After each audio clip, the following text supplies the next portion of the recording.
You are being brainwashed into believing that you do not need a manga script and that you should just make a storyboard. Well, you actually do. And so, here's how to do it better than 99% of beginners. 僕は漫画家になりたかった。 Welcome to episode 7 of Path to Mangaka, and let's actually get straight into it.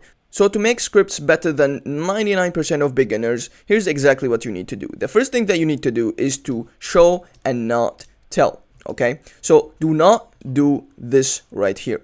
A lot of people just, spam their entire script into the speech bubbles and think all of these informations are informations that the reader needs to know about.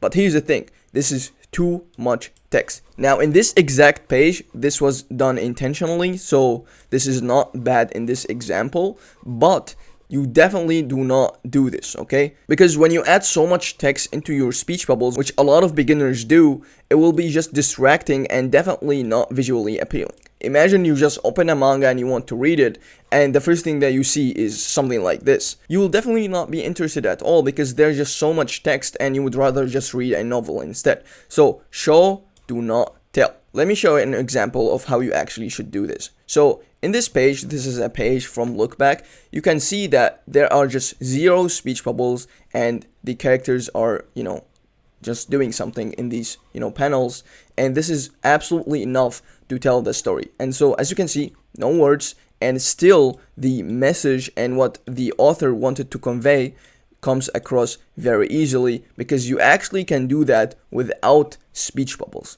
So rather than, filling your speech bubbles with a lot of text, just make sure that either it is just a few words or it is just no words at all, because this will make it visually appealing. Of course, there are some parts in your manga where you need to explain some things, that's okay. But for the most part, do not, overwhelm your reader with a lot of words. And so, use action and subcontext always over direct exposition, because sometimes less is absolutely more. Alright? The next thing that you need to do is to reflect the characters. So here's an example, right? So Denji grew up in a very poor and bad environment, and he had to sell his organs to get food. Now, Denji right here is speaking very informally, but still he's trying to convey that he doesn't want, to waste food. Now, this is done in a informal way because this reflects the character of Denji, right? Denji is a very informal person, and so when he, speaks about something ethical like, not wasting food, it can't be done like the normal way. It should be done informally because this is the character of Denji. And so ensure that each character's speech, right, reflects their personality and background. This is very important because a lot of people, when they write their characters, they just write their characters and say what they are saying as if they were the character. And so that's why all of the characters in the story feel exactly the same, because they are one person. You actually need to put yourself in the position of your character and then write what they are saying. Okay? The next thing is actually moving forward. Now, what does that exactly mean? So a lot of people think that to move the story forward, they need a lot of explanations, but this is simply not true. And so before I tell you why, just make sure that you avoid long explanations and cut unnecessary filler in your speeches. The reason for that is it's because it is too long. And when it's too long, the readers will be put off your story. They will not continue reading. You need to always put the readers on your mind. If the reader sees a lot of explanations the entire time, they will not read your manga. And when readers do not read your manga, you basically failed as a mangaka. This is honestly just like in real life, right? So sometimes you wonder when the other person you are speaking to will get to the point, right? Like you will be speaking to a person and he's just yapping and yapping and yapping and he's not, getting to the point. And this is the exact same thing a lot of people do in their manga. They just yap all the time and they do not come to the point. So come to the point when it comes to making your manga scripts to move your story forward. So as the legend Eren Yeager always says, keep moving forward. Alright, so each conversation or interaction in the story should literally drive the story forwards. No one wants to, read pages of characters engaging in absolutely meaningful chit chat. Okay? no one wants to read that. Every single line you write in your script should drive the story forward. Please. Yes, there will be, light-hearted moments in your story. That's okay, but do not do too many of them at once, because then the story will not move forward. So basically, get to the point during conversations and explanations. Now, to make all of this absolutely more understandable for you, we have a complete example, using a actual manga page from One Piece. So this is a page from One Piece, as you can tell, and we will show you how to actually write the script for this exact page. So if you were to make this page, this is exactly how you would do the script. And so let's go over it real quick. So the first thing that you need to do is to actually write down which scene or which panel that is. So in this example, it is scene 1 or panel 1, and it is in page X, whatever, the number of your pages. Once you wrote that down, the first thing that you need to do is to write the description.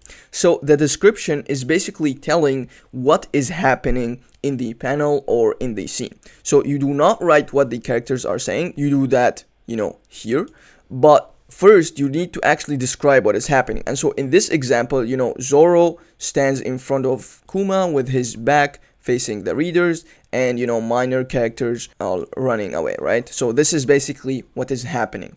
Now, once you wrote that down, the next thing you need to do is to actually write down what the characters are saying. And so in this example, it is Zoro, and he's saying, "I've accepted this fight. I do not need your help. Do not humiliate me." And Kuma just says nothing, right? So these things that are here, this is exactly what you will put in your speech bubbles, right? So once you write this down and you want to make the actual pages, you just look here and then put it immediately into the speech bubbles. And this way it is absolutely easier for you to make the pages, because you will look here and you will see, oh, this is what's happening. Let me actually draw it. And then you include the speech bubbles, and then boom, you add it immediately. And we've done the exact same thing for the, panel 2 and scene 2. Exact same thing. Page number, description, close-up shot of Zoro who looks up to Kuma with a serious injured face. This is very important to include as well, is like to write down how the characters look like. Because if you just write down Zoro and you do not include, serious injured face, then you will just draw Zoro normally, or you will just forget about it. And so just write everything down, because when you are doing the script, you will be imagining the entire story in your head. And so that's why you need to include absolutely everything. And again, Kuma says, "You all have a pretty good reputation." And this is exactly what is happening here in the speech bubbles. And yeah, that's exactly how you do it. So if you need this template that we are using right here, and any other information concerning the script, you can get the template from our exclusive guide, which is absolutely for free, in the top link in the description, okay? Now let's get to the most exciting part of this episode, which is making your homework. So your homework for this episode is to turn the first page of your manga into an actual script. So you have an idea, you have your characters, right? And now it's actually time to put this idea into a script, and your homework is to just make the first page of your manga. So in the last episode, we actually told you to make the first manga page of a random manga or your manga. And so if you have already done that, then you can turn this exact page into a script if you haven't made a script for it yet. Or if you just want to make a manga and you are making these homeworks alongside your manga, then make the first page of your manga as a script exactly like we told you. And again, you can access the template in the free exclusive guide that we made for you, top link in the description. With that being said, if you haven't watched the last episode about making the first page, here it is. Make sure to watch it and see you there. 僕は漫画家になりたかった。